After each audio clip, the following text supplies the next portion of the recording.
പശ്ചിമേഷ്യയെ ഭീതിയിലാഴ്ത്തി Israel Hezbollah സംഘർഷം രൂക്ഷമാകുന്നു.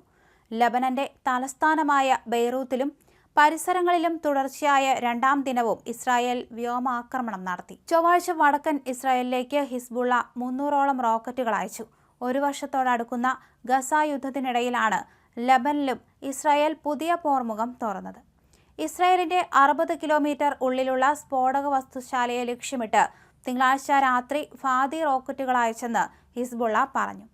അബുലയിലെ മെഖിതോ വ്യോമത്താവളവും ആക്രമിച്ചെന്ന് അവകാശപ്പെട്ടു. ഇസ്രായേലിന്റെ ആക്രമണത്തിൽ പരിക്കേറ്റവരാൽ ലബനിലെ പല ആശുപത്രികളും നിറഞ്ഞെന്ന് ലോകാരോഗ്യ സംഘടന പറഞ്ഞു.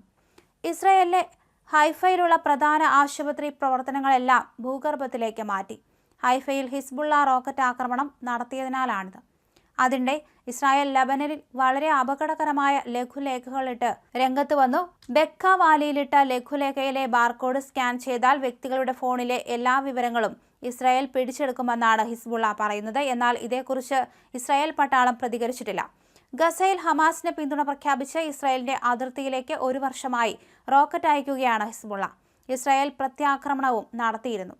കഴിഞ്ഞ ദിവസം ഹിസ്ബുള്ള അംഗങ്ങളെ ലക്ഷ്യമിട്ട് പേജർ വാക്കി ടോക്കി ആക്രമണമുണ്ടായതോടെയാണ് സംഘർഷം വീണ്ടും കനത്തത്.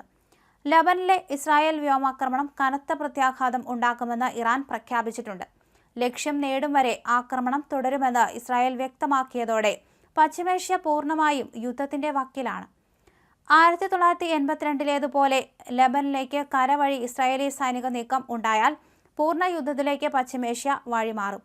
ഇത് മുൻകൂട്ടി കണ്ട് സൈനിക നീക്കം നടത്തുകയാണ് അമേരിക്ക. ലബനിലെ US പൗരന്മാരോട് രാജ്യം വിടാൻ നിർദ്ദേശിച്ചിട്ടുണ്ട്. ഹിസ്ബുള്ളയുടെ മൂന്നാമത്തെ കമാൻഡറായ അലി കരോക്കയെ ലക്ഷ്യമിട്ടായിരുന്നു ബെയ്റൂട്ടിലെ ആക്രമണമെന്ന് ഹിസ്ബുള്ളയോട് അടുത്ത വൃത്തങ്ങൾ പറഞ്ഞു. തെക്കൻ ലബനിലെയും ലബനൻ പ്രദേശത്തിനുള്ളിലെയും ഏകദേശം 800 ഹിസ്ബുള്ള ഭീകര കേന്ദ്രങ്ങളിൽ ആക്രമണം നടത്തിയതായി ഇസ്രായേൽ സൈന്യം അറിയിച്ചു. അതേസമയം ഹിസ്ബുള്ള ഇസ്രായേലിലെ 5ഇടത്ത് ആക്രമണങ്ങൾ നടത്തിയതായും റിപ്പോർട്ടുകൾ പുറത്തുവന്നു. ഇസ്രായേലിനോടും ഹിസ്ബുള്ളയോടും യുദ്ധത്തിൽ നിന്ന് പിന്മാറാൻ ലോകശക്തികൾ അഭ്യർത്ഥിച്ചു. വെള്ളിയാഴ്ച തെക്കൻ ബെയ്റൂട്ടിൽ ഇസ്രായേൽ നടത്തിയ വ്യോമാക്രമണത്തിൽ ഹിസ്ബുള്ളയുടെ ഫോഴ്സ് കമാൻഡർ ഇബ്രാഹിം അഖിൽ ഉൾപ്പെടെ 39 പേർ കൊല്ലപ്പെടുകയും 3000ഓളം പേർക്ക് പരിക്കേൽക്കുകയും ചെയ്തിരുന്നു.